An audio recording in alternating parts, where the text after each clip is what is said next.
Tuiolosega, Nikki's husband, and I'm the high school and missions pastor at Mount Zion Baptist Church in Alexandria. So is everybody, you guys familiar? I know that's Calhoun Baptist Association. I know we don't know a few people in the Etowah Baptist Association, but yeah, I'm still in seminary right now, so sort of I feel like I'm a professional student because I've been in college since 2001. But I got saved, and of course we joined Mount Zion, started visiting Mount Zion, and then God called me into ministry, and I knew I wanted to go to seminary, and so I started going, and it's been off and on because it's very difficult. When I was working bivocational at Anderson Army Depot, and then working night shift, trying to do seminary, do ministry, and I started off as our college pastor, and then eventually became our high school admissions pastor. And the missions aspect sort of just took off for me, and went in, started going to Africa. Matter of fact, next weekend I'll be leaving, going to Kenya. So Costa Rica, this past summer was in Peru and Amazon. I'm usually traveling somewhere every year out of country. And then my actual primary role is ministering to our students, our high school students, and so I thoroughly enjoyed that. But so Nikki told me I was going to be speaking to you guys about apologetics, and is everybody familiar with apologetics? Everybody? Yes? Awesome. Well, I didn't know if you guys were or were not, but you can sort of pass these around. There's just a few. I mean, there are hundreds. I mean, literally hundreds. Just some names. Some of my favorite apologists, guys that you can watch and read. I've heard some people say that with apologetics, that they either love it or hate it. Some people feel like it's super boring. Apologetics is basically a defense. Our Christian apologetics is basically the defense of our Christian beliefs against objections against our Christian belief. That's what I major in seminary. It's really the best definition I can give you is like we're in 1 Peter 3:15, where Peter is saying, be ready, or sanctify Christ as Lord in your hearts, and be ready to give a reason for the hope that is within you, and do this with all gentleness and respect. So Peter's saying, hey, we've got that, when it says give a defense or a reason, it comes from the word apologia. So and it's apologetics, where we get the word apologetics from. A good application is where Paul is in Athens in Acts 17. And he's there, and you remember when he's walking into the city and he sees all these statues of all these foreign gods, or these idols, and it says that Paul reasoned with him. He began reasoning with them. He says he even debated some of their Stoic philosophers. And so what it is it's us, I guess, again, defending our faith against like anti-Christian beliefs. And which in the college ministry, in high school ministry, I love it because today, I don't know if you know, I mean, I know you do. You've experienced it probably with your kids. Maybe if you got teenagers, college students, I mean, they ask questions. We live in a day and age where it's just they question everything. I was in a conversation with my mother not too long ago. My granddaddy was a Southern Baptist preacher for over 50 years. And Mom said, when we was growing up, you know, it was just that you were told something and you just said, well, you just believe it. You know, that's it. You know, and I agree 100%. It's by faith in Christ alone. But also, God's called us. I mean, the greatest commandment. You know, when they tried to test Jesus, and what is the greatest commandment? He says to love thy Lord thy God with all thy heart, with all thy soul, with all thy mind, with all thy strength. And he goes above and beyond. He says, and it's to love thy neighbor as thyself. All the law and all the prophets hang on these two laws. We're to love the Lord thy God with all our heart, soul, and mind. We're to love God with our mind as well. And so that requires us to think and to reason, to use logic. And so this is where that comes in. It's being able to give our children, it's being able to give our youth and these college students answers to the questions that they have. I can't tell you how many youth today and high school students that I run into, or college students that I run into, and they said, you know what, one of the main reasons why I walked away from the church once I graduated is because every time I went and asked somebody in my church about a question, they were just saying, well, son, you know, we don't question these things. We just believe them and go on about it. But we have, you know, we're able to give answers for, you know, how does, matter of fact, I think it was 2 years ago, Ms. Kelly Lynn Seacrest, Alexandria, teaches a Bible class, and which is awesome. They get to have a Bible class at Alexandria High School, and I got to go in and teach that whole class. And the topic was, I'm proving God's existence without the use of the Bible. And it was basically because if I was going to talk to an atheist student or somebody who had an atheistic worldview, of course they would not hold God's word as credible because they don't even believe in a God. So why would they believe that that's God's word? So I began using the cosmological argument that, that everything had a beginning. Teleological, that everything has a design. We have a designer that has created us. And that even the moral argument that morals exist because there's a God who has dictated what is right and what is wrong, and then we have moral laws that differentiate between those rights and wrongs. And so I was able to just sort of unpack those things. And by the way, these are just some of the books I have. One of the best books I've read in a while, with this one, Norman Geisler and Frank Turek's I Don't Have Enough Faith to Be an Atheist. It's a great book. You guys can come and check out a lot of these books. Actually, my favorite apologist on that list is Dr. Ravi Zacharias, but my wife will tell you he is hard to listen to sometimes, just by the way he talks. But the reason why this book's so great is it sort of works out step by step. The way the chapters are written would be like the way somebody would do a premise, and every premise would eventually unfold to hit that conclusion. So the chapters would be basically how you would walk from the beginning with an atheist, like, is truth knowable? Let's start there, and then we'll go from there. I was at JSU. Took some of our high school students and some of our college students out on a Sunday afternoon, and we were just doing random door knocking and sharing the gospel. And so you never know, I love going up to JSU, to like the Gamecock Village and all those places, because it's, to me, where some people, I think, they don't like the confrontation, or what's called confrontational evangelism. It's just because it just sort of can be scary sometimes. But I'm like, I don't know, my personality, I guess I just love that kind of engagement and just being able to talk to these students. So knock on the door, and you never know what kind of students you're going to get, because I get all kinds. I've had some laughs. I went by one day, the student's door was open, and there was just smoke billowing out, and there was a girl in there, and she was just burnt pancakes. And she was like, I'm so sorry, And actually, I got to go in and share the gospel with them. All three prayed for receive Christ. But it knocked on the door one day. Young man steps out, and we just started talking, and just talking about where he's from. He was from up north. He decided to come. JSU, of course, has a lot of out-of-state students, and so he'd never been to church anywhere. I asked him, I was like, "You going to church anywhere around here? Are you involved in the BCM? Are you plugged in with Engage?" I said, "Are you anywhere? Eagle Point, First Baptist Jacksonville?" I was like, "Any of the Methodist churches? I mean, where are you plugged in at?" And he's just like, "I really don't go to church anywhere." He was like, "I was raised in a family that we never attended church," and he was like, "So we really don't believe in God." I was like, "Well," I said, "So you don't have any kind of belief or anything like that?" He was like, "Not really." I was like, "Well, let me ask you this question." I was like, "What's your worldview?" And he's like, "What do you mean?" I was like, "Well, how do you view the world around you?" Like I said, you have to have some kind of thought set of how you view things should be or ought to be. Well, he said, and this is common because this is most of our high school students today. This is the world we live in today. This is the general public today, of the secular society, and the college students today. He was like, "Well, I pretty much believe that I should decide what's right and wrong for me. What's good for me may not be good for you. What's good for you may not be good for me." I was like, "Oh," I said, "So you do have a worldview?" I was like, "It's relativism." I was like, "Everything's relative to you."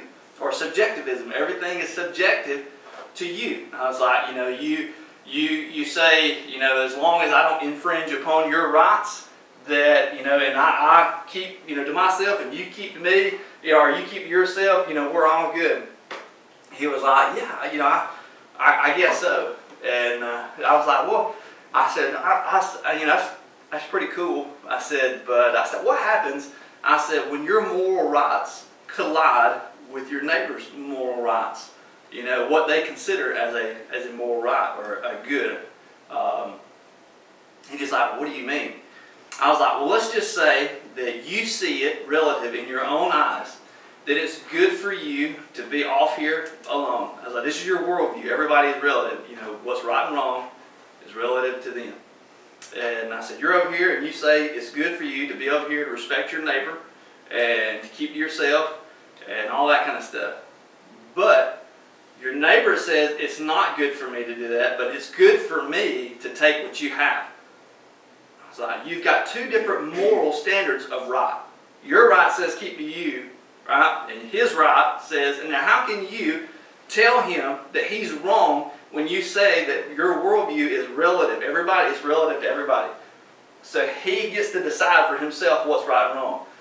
But it's that they're not keeping to their true word. He's like, I see. I was like, well, he says, our laws then differentiate. He says, you know, our police officers come in and they dictate to us who was in the right, who was in the wrong. I was like, well, who creates our laws? And he's like, well, we the people. And I was like, well, which said people? I was like, us? I was like, well, I said, from which time frame? I was like, would it been okay? I said, so you're basically saying that majority rules. Would it have been okay if Adolf Hitler would have won? Would it have been okay to commit mass genocide on the Jews? Is that okay? I was like, is it okay for slavery if that was still in the, you know, if we were in that time frame? I mean, you start going back and forth to all these different things. I was like, well, you know, I guess, you know, majority, you know, I was like, that can't work. We can't operate that way. I was like, you know, if another country were to come in here and say, I was like, everybody has a moral compass on the inside. I was like, now, I say that Scripture says, or God's Word says in Romans 1, I was like, that we all know the truth, yet we suppress it. I was like, there's a moral compass on the inside of every one of us. And so we're able to say, well, where does that come from? That's the moral argument that I was talking about earlier. You know, how do we have right and wrong? You know, why is there this notion of, you have a notion of good? I hear people all the time saying there cannot be any God because there's so much evil in the world today. There was a guy in a university, Nottingham University. He stood up, asked Dr. Ravi Zacharias. He says, "Why? How can there be a God?" He says, "Because there's so much evil in the world today." And he was like, "Well," he says, "You're raising a moral question." The young man said, "What do you mean?" He says, "Well, you say there's such thing as evil. You say there's such thing as good, right?" He said, "Yes." He said, "Well, if you say there's such thing as evil and there's such thing as good, there must be a moral law to differentiate between the two." And he said, "Yes." And so he goes on, he says, "Well, if there's a moral law that differentiates," he says, "there must be a moral law giver." He says, "But that's who you say that doesn't exist, or you're trying to disprove." And he says, "You know, how do we base our, or you know, how do we differentiate like between something is right and wrong?" And the guy was like, he's like, you know, by feeling. And Dr. Ravi Zacharias sort of reminds him of this. There was a debate between this Jesuit priest, Sir Frederick Copleston, and this philosopher, theologian, or not theologian, this mathematician, Bertrand Russell.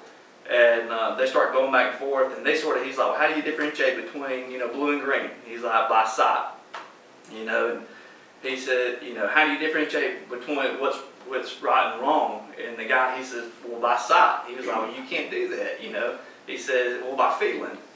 And he was like, Dr. Ravi says, that guy, that priest, I just lost my train of thought. Sir Frederick Copleston, he said he was basically, he was a good man. He said he should have turned around and says, "Well, in some countries they love their neighbors, but in some countries they eat them. You know, which do you prefer?" All based on feeling. You can't do that. And so again, apologetics is just calling students, it's calling people, it's calling us to think out through our worldview, our thoughts. I mean, in any set of, I guess, logic pertaining to whatever questions being asked. You know, Jesus a lot of times responded in questions. Jesus would, they tried to stump Jesus and say, should we pay taxes to Caesar? Is that something we should do? And Jesus, what does he do? He asks for a coin. And instead of giving them an answer, he just says, whose image is on this coin? And they're like Caesar's. And he said, what does he say? Render unto Caesar what is Caesar, and unto God what is God. Jesus is provoking thought inside that individual. What could have been going on through their mind? Well, whose image, whose image is on me? Who am I created an image of? It's almost Jesus is striking to the heart of these people. He calls it by using logic and reasoning. And so, again, the apologetic topics range from the existence of God, from the problems of pain and suffering, the problems of, again, just the homosexuality, transgenderism, abortion, all these topics. Not too long ago, we did a huge series with our youth. It was called #RealIssues. And I created a generic Google number for our students to be able to text me a question, and it would come in through an email, and I wouldn't know who sent it. But so they could have the freedom of remaining anonymous while asking me this question, and then we would basically address that question. And it was a lot of these topics because they're having to deal with this inside their school systems. Our students today are very highly divided. A lot of them claiming to be Christians, and some say, I think that homosexuality is okay. Some are saying that I don't say that, and I don't want you saying that you're a Christian, and then I'm saying I'm a Christian, and now everybody's thinking that I'm identifying as the same as you. I mean, these are just struggles that's going on in and out of our schools at middle school age. I know our middle school youth pastor is dealing with that right now. With students asking these questions. We're seeing it at even younger ages than that. And it doesn't stop. It goes on. I've got high school graduates that are going into college that are calling me and saying their first year that their professors are telling them that it's biological evolution. There is no such thing as God. And telling them and harasses them the whole class. And what do? I asked one of my students, I was like, what'd you do? And he says, I didn't say anything. He says, I want to pass my class. He says, I just stayed as quiet and just went along with everything. But there's some really bold professors that are really just sort of stepping on these kids' toes, and and they're pushing this down their throats, and it doesn't have to be. Right now, if you were to really dig in, and I don't know, like I said, it's almost hobby-like to me to watch some of these apologists debate. Dr. John Lennox, when he debated Richard Dawkins. Some of these debates are like 2 hours long or longer, and sometimes people just don't have the patience to sit there and watch these things. But I love hearing the response. But the Christian apologist, I would say you would have your average intellect on apologetics, and then you go to the collegiate level and these professors, and then you're like professional debaters and apologists against these professional science.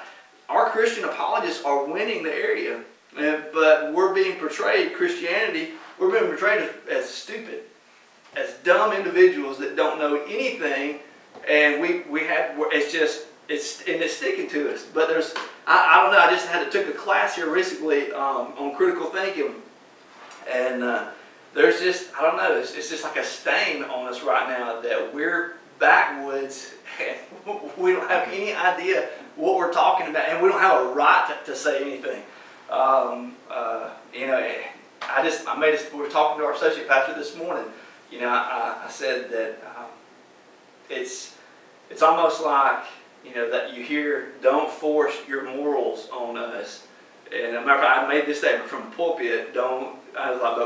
We have the right to say, you don't force your immorality on me. You always say, hey, we're trying to shove our religion and everything else down your throat. You're shoving your immorality and secular life down mine and saying that I have to agree with you. I know Dr. Ravi, I keep going back to him again, he's my favorite apologist. He was asked on homosexuality, what's your thoughts? And trying to get him, I guess, in an open arena. Dr. Ravi, what he does, he goes to a lot of these Ivy League schools. He goes to Harvard or Yale Princeton, wherever, and he'll be in an arena full of 2,000 with their professors and everybody else. So, I mean, he's standing in front of all these people, and they'll just sort of try to put him on the spot. You know, what's your stance on homosexuality? You know, as a Christian apologist, you know, they're wanting to portray bad in the public's eye because it's a hot topic right now. Nobody wants to like really say anything about it because, you know, nobody wants to step on anybody's toes. I don't want to offend nobody. I don't want to hurt nobody's feelings. And so what he does, he used some apologetics. He was like, well, before I answer that question, he says, can I ask you a question? And he said, okay. He says, okay. He says, as far as I know, there are 3 types of society. He says, number 1, he says, there's a theonomous society. He says, theo God nomos law. He was like, so it's a God-dictated society. He said, where God gives us our laws and we abide by God's laws.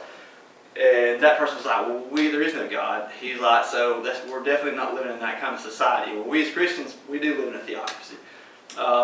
He says, well, then there's the heteronymous society. He's a hetero, another nomos law. So another law is basically where he says another dictates our law to us. He said this would be like Islamic faith. He says where they prescribe everything to you in their set of laws, from when to pray, how to pray, how many times a day to pray, even down to your diet, what you can and cannot eat. He says everything is prescribed to you. He says through that hierarchy, you know. And he's like, well, we're not living in that kind of society neither. He says, well, then there's a third society. He goes, it's the autonomous society. He says auto, self, nomos law. He says self-governed law. There's that relativism. Everything's good for me, you know, but it may not be good for you. Everybody should decide for themselves. And then the person's like, that's the law, that's the society we live in. Everybody should deem what's right and appropriate for them. So Dr. Ravi says, okay, so here's my question. He says, are you going to give me the right to answer in an autonomous way, because you say that's the society we live in? He says, without then, when I tell you my answer, you swap to a heteronymous society and tell me what I should be thinking. And you see what he did? He pulled the footing out from underneath them, so they can't push him into so they have to say, they're going to have to now live by their worldview. They're going to have to now say, okay, I said that we live in an autonomous society, I'm going to have to give you that freedom. Now I can't get mad at you when you turn around and say homosexuality is a sin, because that's what I believe. And so they can't now jump down his throat. So it's giving a response, and it's allowing us to be able to give the freedom to have these responses. And then he was to go in and was able to unpack why we as Christians hold that homosexuality is sin, and go on from there. You know, the same with abortion. You know, he wrote a paper on it, and he basically says, you know, that it is a life inside of you, and you do know it. Or it is a life inside of you, and you don't know it. He says it is not a life inside of you, and you do know it. Or it is not a life inside of you, and you don't know it. He says that's the only 4 possible conclusions that any woman could come up with, or any person could come up with, about the baby inside.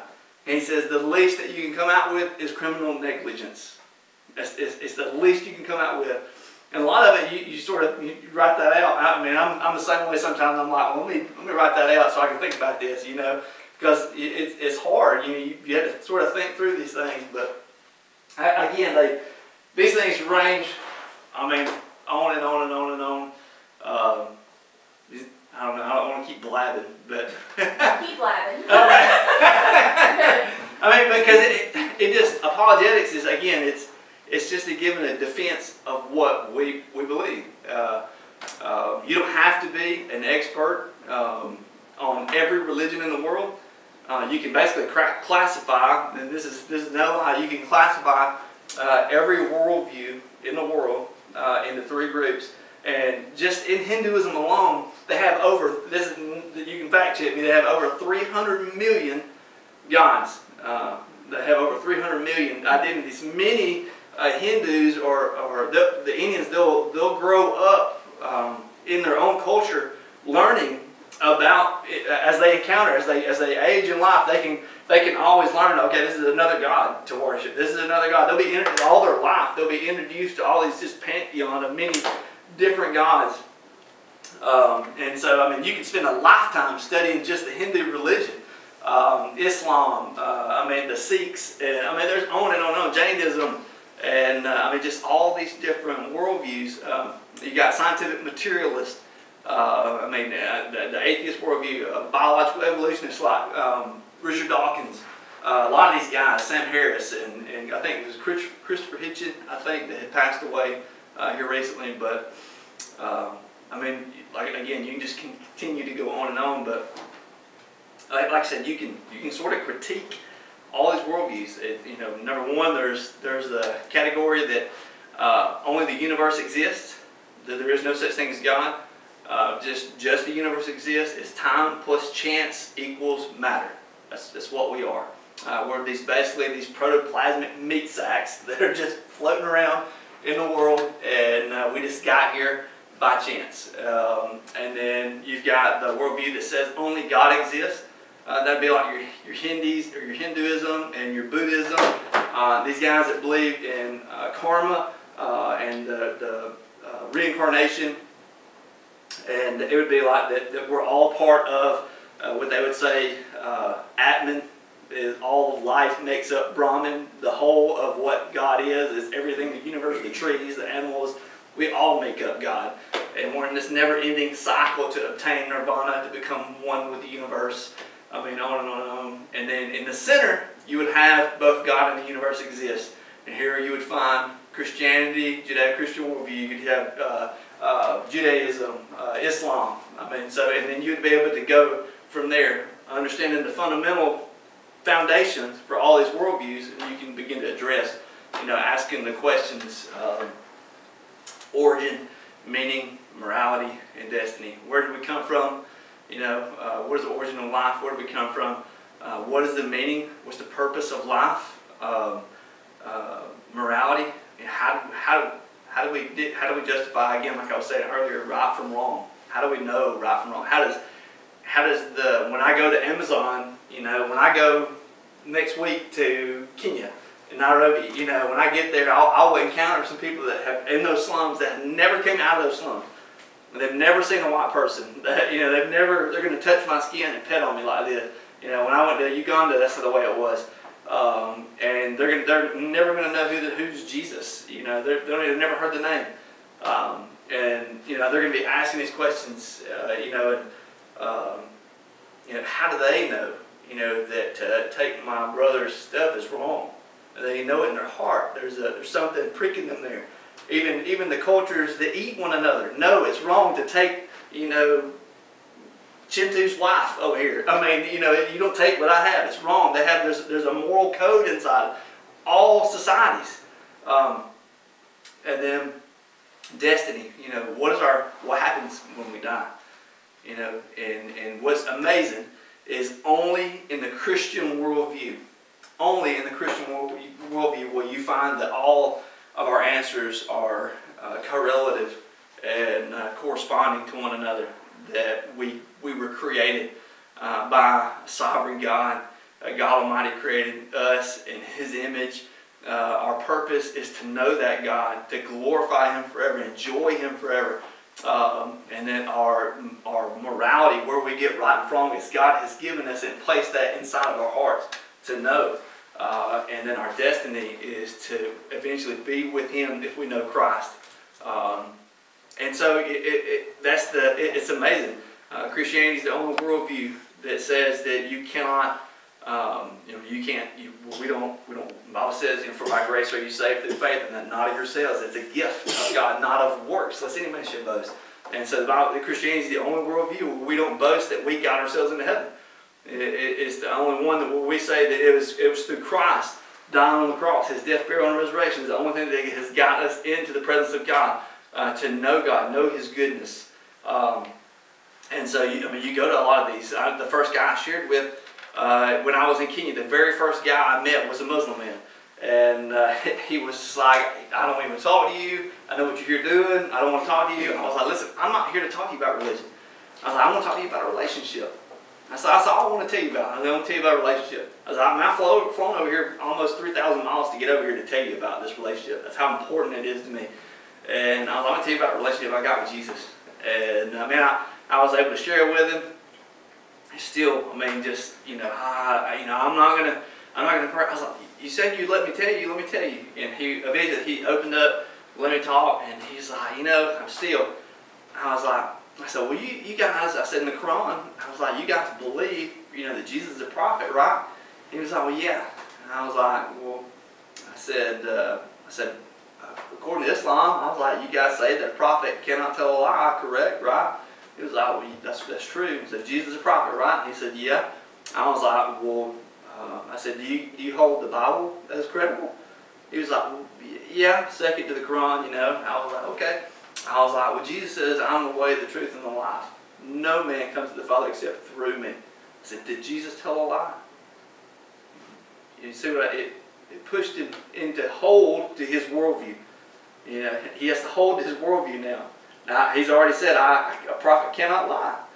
It's either you're showing people error, and this, again, this is the second part of what Peter was saying. Do this with gentleness and respect. I was doing it not just for the sake of winning an argument.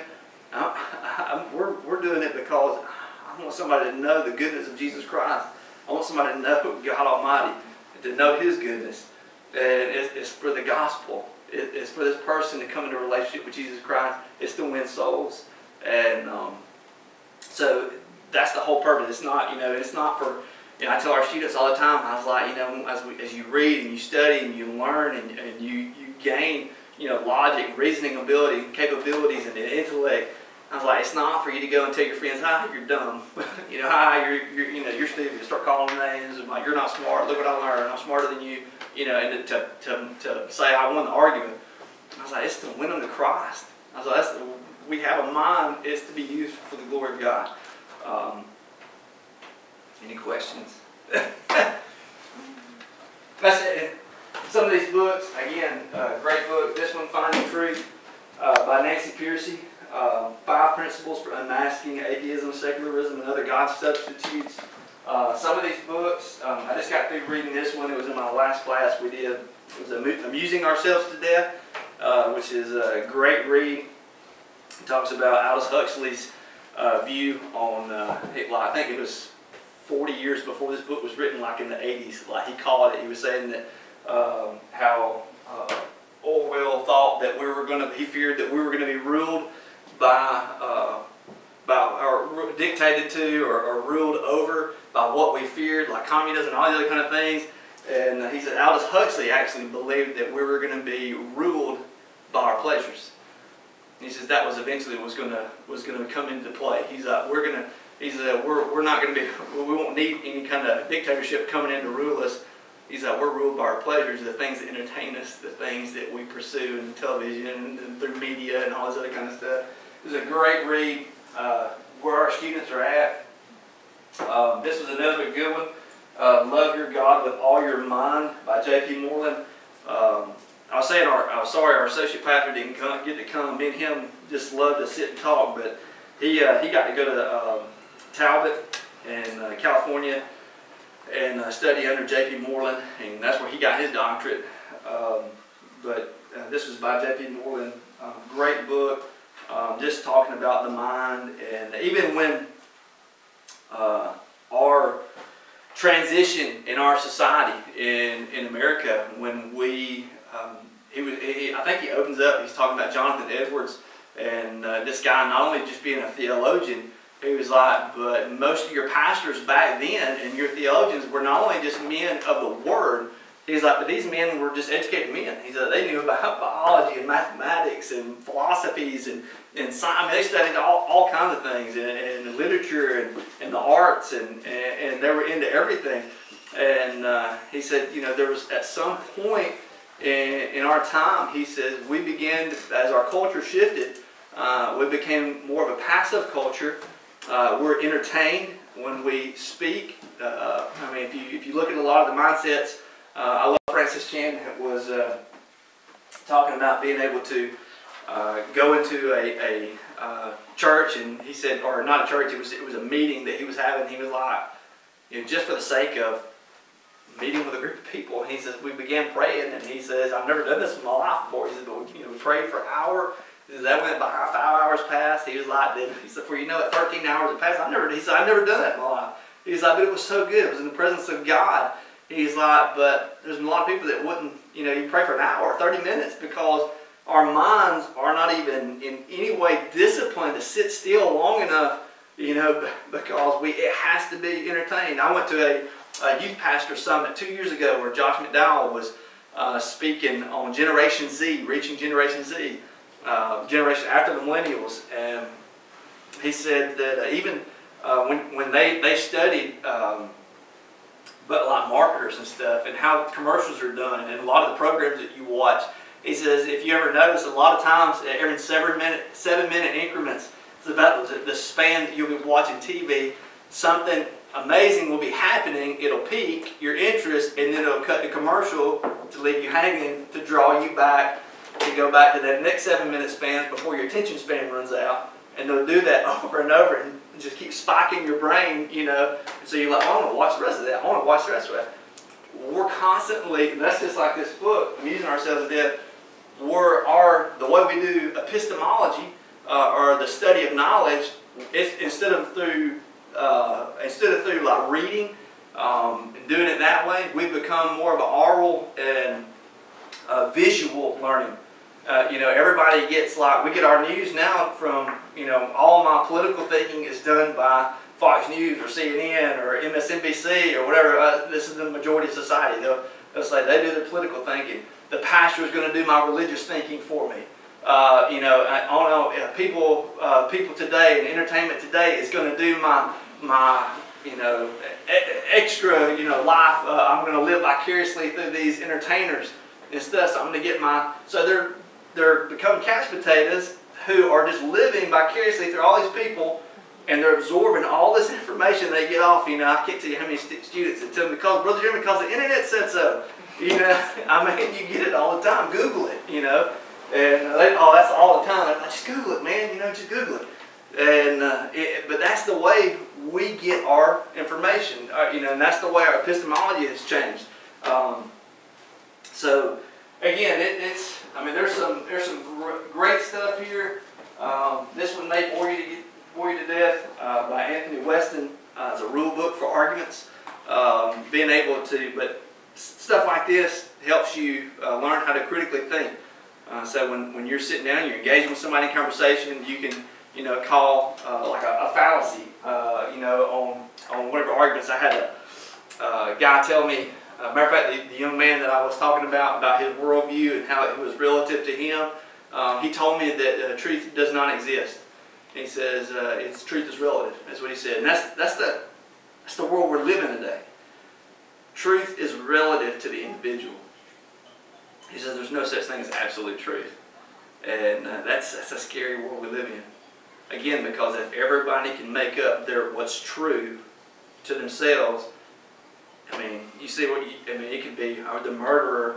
It's true for me that to molest little kids and do it like that. We've got. I don't know if you guys read some of the stuff I read, and us pastors we talk about, but there's cases like that. It was in Missouri, Michigan. The guy was saying, well, if transgenderism is okay and they identify as that, then I can identify, even though I'm a 55-year-old man, I identify as a 17-year-old man or young boy, so I can be with this girl. And it's true for me. You see what I'm saying? And that can't be. We have to have a response. And I just told that young man, I was like, well, is it? He says there's no such thing as absolute truth. And I asked him, and I was like, well, is that absolutely true that there's no such thing as absolute truth? You catch them, and it's like a roadrunner tactic. They just get run over right there. And you have to put it, you have to come, bring it to a stop. And you say, he said, wait, what? And I was like, is it absolutely? You told me that you made a truth claim. You say there's no such thing as absolute truth. Is that absolutely true? Should I believe you now? And you see what I'm saying? And he was like, I guess there are some truths. I was like, well, yeah, there is. Yeah, there's truth. And I was like, he made a self-defeating claim. And that's the same thing. You can catch people and they argue things. Sometimes people will just love to argue and argue, but when you you fact check them, or you just catch it. You know, you're like, well, wait a minute, you know, you're wrong. But let me show you that in a friendly way. Let me help you understand that, or you know, let me ask you a question.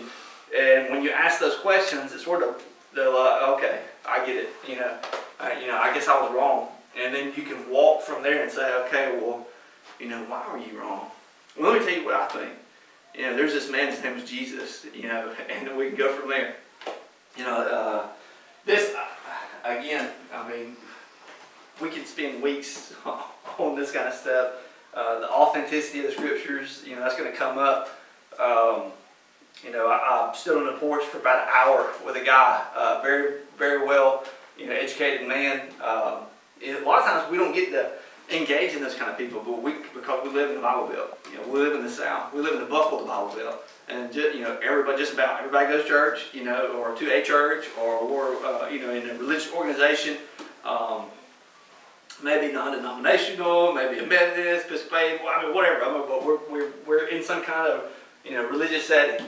And you know, we're gonna come across some people sometimes though it's gonna catch us by surprise, and they're gonna be like, I don't believe in God at all, and I don't believe in the scriptures, and you know, I think that was given. I don't know how many people have you ever heard somebody where they say, well, I think that was used by some king, wrote that to govern the people and hold his thumb over them to keep them in check. You know, all this kind of stuff. You know, I don't hold the Bible as credible. You know, a lot of people, they won't do their homework. They won't study about how we even came to the scriptures and all the manuscripts that we have. You know, or what it takes for us to hold something as a credible piece of evidence. For instance, I think there's 9 copies of a proof text for Alexander the Great. So if you've ever studied about, I think it is, if you've ever studied about Alexander the Great in history books or anything like that, there's 9 sources that have been discovered that has told about Alexander the Great. And that's where we sort of, that's where we're able to do history, we're able to, but that's in our textbook and we consider that a fact. And so that's all it took was for us to say Alexander the Great existed. Well, there's over 35,000 copies of our manuscript. The oldest one today, the oldest one, like from the Dead Sea Scrolls that we found was, I think it was a portion from Isaiah. And it was a 99 point, I think 5 or something, 9, maybe higher than that, accuracy. So if you were to go pull a copy of our Bible off the shelf and you were to take that and line it up, match it up, that's how accurate it was, from it unchanged from that day all the way to this day. That has been kept the same. And the point, whatever it was, misaccuracy was scribal markings where they had annotated something. It was nothing of a doctrinal difference, no differences in anything like that. So I mean, there's on and on and on. Not only that, I mean, you have you know, how do we know Jesus existed? You know, is there any sources outside of the Bible that say he existed? Which we do. You know, there were Flavius Josephus, who's a Roman historian. I mean, there's on and on. There's guys that were not Christians. Matter of fact, they were anti-Christian, and they wrote about Jesus. They wrote about this man, or Christus, you know, and how he was a righteous man, and they killed him for nothing. I mean, on and on. I mean, we have sources. You know, how do we know? You know, when you look at the death, burial, and resurrection, you know, how do you know that these people weren't, you know, hallucinating? I mean, we've got guys like Gary Habermas, I mean, just a lot of these, some of the world-renowned scholars studying this stuff, and going to psychologists, going to them and say, could it have been that they mass hallucinated? It's like, you know, nobody mass hallucinates, and all of us has the same vision.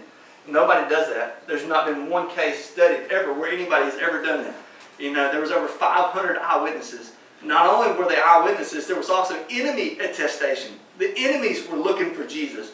Like, they could have stopped the whole theory, the whole, you know, saying that Christ has risen, if they would have said, you know, well, let's just go to the tomb. He's not here. He didn't rise from the grave. No, they were looking for him too. It was enemy attestation. I mean, on and on and on. So there's like, I don't know if you've ever watched the movie about Lee Strobel. I think he had what was the name of that movie? Case for Christ. Well, it was a book. But anyways, how Lee Strobel became a Christian, he was this atheist. You know, he was going to disprove Christianity once and for all. Very well educated. He was like some kind of prestigious writer from like the Chicago Tribune or something like that. He was going to go once and for all, put an end to this mess. You know, and he's going to go like, I'm going to go talk to like these world-renowned scholars, doctors, all this kind of stuff. I'm going to get proof. So he starts collecting all this data, and when he comes to the end of it all, he's like, I've got more evidence for the existence of God than I do have against him, and this stuff is highly credible. And he's like, I've got but you know, if I'm going to be a man of logic and reasoning, there's more evidence for me to believe that he was who he said he was, and he did what he said he was going to do. I have no reason but to say I believe. And so that's why this book, I don't have enough faith to be an atheist. I don't have enough faith to be an atheist. So, I don't know. Questions? Do you have a favorite book for high schoolers? This is it's a thick book, but it's easy to read. I'm actually telling a lot of our students to get this book. I don't have enough faith to be an atheist. Our associate pastor, this was actually written on a high school level, Reasons to Believe. Our associate pastor wrote chapter 8, and then it was I guess when all these guys at Talbot, that was when they were finishing their doctorate, that was their doctoral project, was writing the book, and then J.P. Moreland sort of reviewed it, edited it, and then put it out. So it's thoughtful responses to life's tough questions. And again, start simple. This book's great. I mean, when it says, you know, I'm going to walk you through the existence of God, you know, it begins like with cosmological argument. It gives you an acronym, SURGE. You know, second law of thermodynamics. You know that the universe, you know, had a beginning. A lot of people claim, or used to, one of the biggest theories was that our universe was eternal. It just went on and on. It was a static universe. Matter of fact, there's a university today that's sort of regurgitating that and bringing that back up and saying, no, yes, the universe is eternal, and it just goes on and on and on. It's infinite, you know, which is disproven. I can show that to you, but we say, you know, the second law of thermodynamics, or the first law states that there's this finite amount of energy in the universe. The second law states that entropy is happening, that it's eventually burning out. It's like a car has a finite amount of gas. If you keep running that car, it's going to run out of gas. Well, our universe is running out of gas. It's ending. So that's the S for surge. It's second law of thermodynamics. The U is universe expansion. Our universe is expanding. Edwin Hubble discovered this through the Hubble telescope. When he was looking, he discovered that our universe was indeed expanding from a single point called a singularity. Everything is moving away from each other. So it had a beginning. It's not moving in random directions and all this kind of stuff. Our universe is actually expanding like this. And so he says, you know, he said, you guys can call it what you want. If you want to call it a big bang, he was like, then it was called into existence. Yeah, bang, by our Creator. And he says, then the R stands for radiation afterglow. It was, I think, Arno Penzias and I think Robert Wilson in Bell Labs in Humdale, New Jersey. They discovered that what Edwin Hubble had saw. They actually discovered they were looking at this telescope looking for something else, and they thought it was bird mess smeared on their telescopes and stuff, and actually kept going back, and it was radiation afterglow. It's like the glowing barrel of a gun that's been fired over and over and over and over and over. It's the radiation afterglow of the big, everything when it was called into creation, it was the heat signature off of it. It's a radiation afterglow. And so there's 1, 2, and 3 reasons for a beginning number, and then it goes, G is the great galaxy seeds. They said, well, if there was an explosion of everything into existence, there had to be, they thought there would be these ripples. You know, like you drop a rock in a pond and makes ripples from the center out. They said the same principles would happen. And that's what they sent up, NASA sent up a $200 million satellite, Kobe satellite, and it was discovered there was ripples, and that at the bottom of these ripples in these rings are gathered our galaxies. Everything's expanding out. And that's where all the matter has collected. But he says what was crazy is the data it received, it was so accurate it was so accurate. If it had any more matter in those bottom of those ripples, it would collapse back on itself because of the gravity. And he says, so it's not too much and not too little, it's just right. And so that's the great galaxy seeds. And then E stands for Einstein's theory of general relativity, I'm sorry. And which, you probably heard that, but it's basically where from that singularity that time, space, and matter are all codependent, they're independent of each other, but they all came into existence at the exact same time. And we have that too, which is in this book. You can read about it, but we have it to 5 decimal places where everything is time, space, and matter has actually, in his theory of general relativity, was proven, and up to 5 decimal places. So I'll use that. That's why I told the students, I was like, so surge, the universe surged into existence. That's the first cause. I was like, then I went into, well, I think you can talk about, there's an argument called Coulomb's cosmological argument, where it's hard to explain. Can I draw on that board? I can. Yeah, there's one. Right here. Dry erase markers. There we go. I don't want to box it. I did this to the students, and it sort of makes you think as well, but people say that our universe is infinite and has always existed.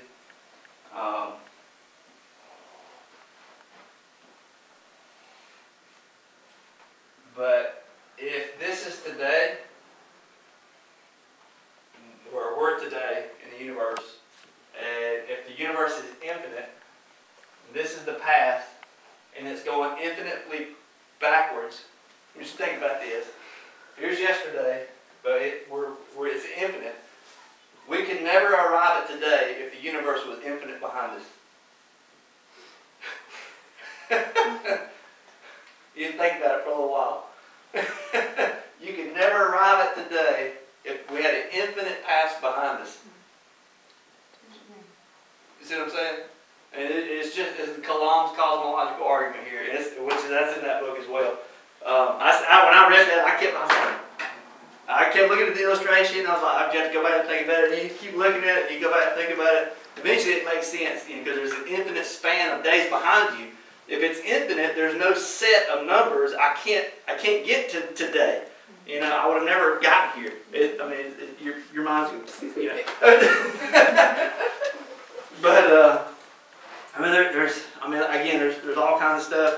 It goes into again, biological evolution, micro, macro evolution. There's some cool videos. I don't know. Have you ever watched Ray Comfort, Evolution versus God? It's a great video. It's some cool stuff. Like these guys that I've got listed here, some of them are not these long debates that you go in and watch. You can type a specific, like Dr. Ravi Zacharias, homosexuality, and it'll show you like a 10 to 7 minute clip, and you just see the meat of how they responded. Because most of these talks they'll have, these guys, apologists will I'm in Harvard, I'm standing here talking to all these professors and all over the world, or Oxford, and England or wherever, and he's there and he's got all these people full, and he'll do his talk. At the end is the fun part. He'll do like a 2-hour Q&A, and he'll just stand there and the world's smartest, come on up and ask me whatever question you want to ask me, and we'll give you an answer. And he does it, and he's got a whole team, RZI Ministries, that do that. Dr. John Lennox, he does a amazing job. He's an apologist, but he's also a teaching professor at Oxford, England. He's doctorate in theoretical math and all this. Some of these physicists and stuff like that. And but these guys are scientists, coming to the opposite conclusions of what most secular scientists come to. They're geniuses and they're Christians. We're not dumb. And so, and as a matter of fact, if you present all the evidence out there, there's more evidence for Christianity Christianity. There's more evidence for God. There's more evidence for Jesus Christ and who He said He was. Nabil Qureshi just passed away, but fantastic, especially today, Islam, seeking Allah, finding Jesus. He was a devout Muslim and became a Christian, and he's actually joined Dr. Ravi Zacharias' team, but he had just passed away, had a rare stomach cancer, I think, and died at a very young age, but has some of the best work done. Matter of fact, you can go in and watch videos in Nabil, and he'll use the Quran, and it's amazing. He actually uses the Quran, proving Christianity. Is seeking Allah, finding Jesus. You guys are more welcome to come lay all these out on the table and snap pictures. Answering jihad, a better way forward. No God but one, Allah or Jesus. I said there's The End of Christianity by William Dembski. He just sort of did a little play on words there. And finding a good God in an evil world. One of the biggest, proponents, I guess, that the atheist side will use, that's their champion, they stand behind it, is, there cannot be God, because how does He answer the problem of pain? And, and it's a tough subject. I mean, it really is, when you think about, why. I mean, because a lot of times we all, in our heart, we want to know the why behind it. Why did my kid die? Why did my mom get cancer? Why did my little girl, why was she in that car wreck? Why did He allow this bad individual to do this to her, him? Why did this happen? And we want to ask these questions. And if there is an all-powerful good God, how could that all-powerful good God allow that injustice to happen? And so there's a lot. A lot of the books that Dr. Ravi deals with. I don't have all. I've got all of his books, but I'm gonna draw a few of them, like Why Jesus, Can Man Live Without God? But a lot of them, like the Grand Weaver, he talks about how God is weaving together things that which we know scripturally, that God's working out all things for the good of those who love Him, who are called according to His purpose. We know that He's preparing for us an eternal way of glory through our small, our light and momentary afflictions. That but we're able to unpack some things and explain it in more of a way. I know he used an illustration with the problem of pain. He said there was, I think it's SIPA, a congenital insensitivity to pain something syndrome. It's a rare syndrome. It was a little girl he was talking about who was interviewed, and she can't feel pain at all. And the mother was like, she says, "There's one thing that I pray for every night before I go to bed." She said, "I pray that my little girl will be able to feel pain." She says, because multiple times she's almost died. She wouldn't know it if she was in a soccer match and she broke her leg, had a compound fracture and the bone sticking out. She's bleeding to death and she can't feel it. She just keeps going on. And she's dying. I pray that she could feel pain. And, he's just like, and I think God allows us to be able to experience pain in our lives sometimes because it's like it's our body's natural warning system to let us know that something is wrong. And again, why do we experience pain? Because there's something wrong. There's a problem of sin in the world. And sin and the separation between us and God has brought death in the world. The wages of sin is death. I mean, we're able to sort of unpack those things and go to God's Word and pour that into an individual and work again towards unpacking the gospel. And that's why I say all this is not just knowledge, but it's got a purpose behind it. It's for winning others to Christ. And we're in a rapidly changing society, culture, world. Again, the relativist worldview. I mean, we've got congressmen that are multi-ethnic, multi-religion. I come from a multi-ethnic background. My whole name, Jeremy Tuiolosega. My dad's Samoan. My mother's white. I mean, and everybody's like, "Are you related to Tua?" And I was like, "Not right now. We just lost." I'm a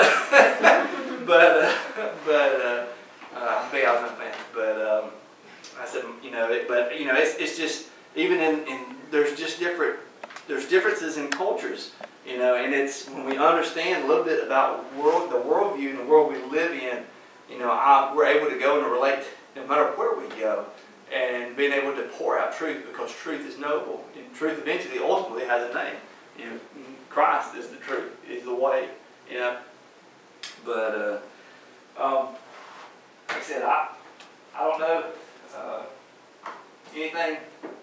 C.S. Lewis, good old C.S. Lewis. There's some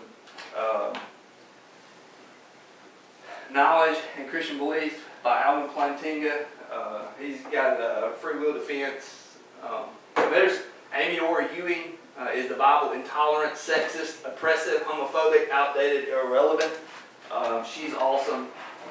A New Kind of Apologist. Dr. John Lennox. Like I said, I mean, just a lot of these guys. I mean, there's great reads, but just encourage you guys just jump in. I mean, just start asking, write down your questions. I told a student one day, I said, write down your questions. I was like, send them to me, and we'll address each one. And, you know, we'll talk about it, and we'll email back and forth, you know, or we'll get out some time where we can actually talk about these concepts or these questions you have. And you know, you do the same. You write out questions, and then like, go watch some of these people and look at their answers and how they give these answers, or how they critique something, how they give a response to they'll do. I think Stephen Hawkins, they have responses and stuff where they wrote. I think Richard Dawkins had wrote a book called the God Delusion. I've read some of it. You know, and a lot of times that's, you know, we've developed as Christians a lot of times a very protective, very, very extremely, and we should gauge what our kids, what our youth and stuff get into and read, but also at the same time we need to be able to explain to them. So like in seminary, a lot of times I'm reading works by these atheist professors and guys so I can pick it apart, you know. And so like he makes a claim in the God Delusion that we all simply dance to our DNA. You know, we're dancing to our DNA. And you know, Dr. Robbie, again, go back to him. You know, he was just like, you know, is somebody simply dancing to their DNA? He says when he just come from a country where a woman sat next to him and says, I just pulled a 2-year-old baby girl out of the arms of a man who had been raping her over and over and over and over. He says, was he dancing to his DNA? He was wired that way. He was chemically imbalanced to do that. And is it okay for him to do that? And Dr. Richard Dawkins says, I don't say it's right, it's a pretty thing. I don't say that it's well accepted. He says, but if we as atheists are going to live by our worldview, we're going to have to acknowledge that there is no such thing as good or evil. It just happens that we just dance to our DNA. And so that's the kind of stuff we're combating. These worldviews and what they're learning in their colleges, what they're learning in their class. I mean, on and on and on and on. What other resources do you have other than the books that these people write? Sending our like I said, kids to, like you YouTube these. Yeah, you can watch debates. Is that how you do it? Yeah, I mean you can. I mean, a lot of the stuff is I'm reading these books. Mm-hmm. Some of them's like I don't know. I think God had already given me a direction toward apologetics before I ever went to college. A lot of these books I've read a lot since I've been in seminary, but a lot of them were, I mean, just I've seen them. I'm going to read that book, you know, I'm going to read this book or something like that, and just sort of delve off into it. But a lot of it I've watched, just sat and watched a lot of these videos. Yeah. I mean, hours upon hours upon hours of YouTube videos, and a lot of their debates are online. They're free to watch. Right. And I mean, you can just go in there. You can watch it. You can go to conferences. Like I said, I know Sean McDowell. He's an apologist. He came and spoke at our Youth Pastor Summit. There's about 750 of us there, and I mean, we're just sitting there, and I mean, he's just unpacking, you know, facts, statistics. But for the youth, what do you recommend other than the book? The YouTubing. Is there any other resources that you would suggest? I know there's a summit conference. Are you familiar with that in the summer? There is. You have a summit conference. I'm trying to think. SLU 101, 102, student leadership. Student Leadership University. Is that what you're talking about? I don't know, it's called the Summit, and I believe they're out of, and I think they have a camp in Tennessee and maybe California.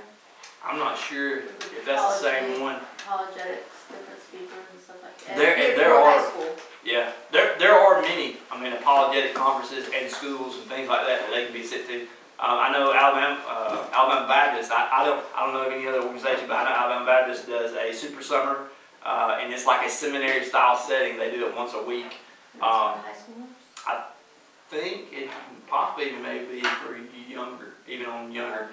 And you graduate as you go through every year. You attend each year. You move up to a higher color, and it's basically you're sitting down. And I mean, it's from what I've been told, it was like I'm sitting in a classroom and like professors coming in. They're teaching me the material, and that's what you want. I mean, you want to be able to have some where they're learning this stuff and then they're able to apply it and use it and give responses. So when they're engaging in their classrooms, that they're able to. So you said that's Alabama Baptist as far as it's a church? I think it's just that part of the Alabama Baptist Association. Oh, okay. Yeah. And they offer it what, through online? I think so. You may go to Alabama Baptist Association, whatever.org or whatever the website is, and then see where their super summer is, see when it is. SLU 101 through, I think it goes 104. It can be costly because you travel. I mean, you're taking your. When you travel, but the super summer is just local. Yeah. And the SOU conference, you may do one in Tennessee or Orlando. It may be in London, and every year one of them's in Israel. But I don't know if it's more just on teaching on theology. It may be. But I said there are so many. RZIM, if you go to his website, rzim.org, he's got free resources, and I mean there's tons of. I think I own every book they put out on their resource library that are given that they have, and then what we need is just love your God with all your mind. JP talks about they start asking what can we do. It begins in the home. You know, I just finished a Christian sociology class, and we're talking about, you know, what are some of the greatest institutions. You know, we talk about, you know, education, we talk about the family unit, we talk about government, we talk about religion, I mean, on and on, economics.